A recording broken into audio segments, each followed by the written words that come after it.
Մենք դեռ չգիտենք մենք ինչ ենք ուզում։ Իսկ մեր թշնամիները մեզնից գիտեն ինչ են ուզում, եւ իրենց համար գիտեն, եւ մեզ համար գիտեն ինչ են ուզում։ Մենք դեռ դա չենք հստակեցրել։ Մենք հեղեղուկ վիճակում ենք գտնվում։ Եվ այս վիճակում որևէ քայլ կատարելը ինքնին սխալ է։ Ուզում եք բարեկամ երկրի հետ քայլ կատարեք։ Ասեք, որ հիմա բացում ենք դռները, էս ենք անելու, այն ենք։ Տեսեք, բացեցինք դռները Իրանի հետ եւ Ռուսաստանի, ընդհանրապես Եվրասիական տնտեսական միության հետ մեղրի ազատ գոտին ստեղծեցինք, չէ՞։ Իրանից եկավ ահազանգ իմ նախկին ասպիրանտներից, որոնք նահանգապետ են, ասում են դուք զգուշ եղեք ազգային անվտանգության իմաստով, ձեր երկիրը լցվելու է էս որակի մարդկանցով, սկսած ահաբեկիչներից, վերջացրած նարկո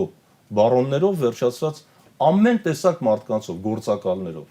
Այն ինչ որ մենք այսօր ականատեսն ենք լինում, դա արդեն իմ խոսքերը չէ, ազգային անվտանգությունը հստակ արդեն փաստեր ունի դրա վերաբերյալ։ Բայց մարդիկ զգուշացրեցին, այսինքն սահման բացելը, փակելը ոչինչ չի տալի, եթե դու պատրաստ ես դրան։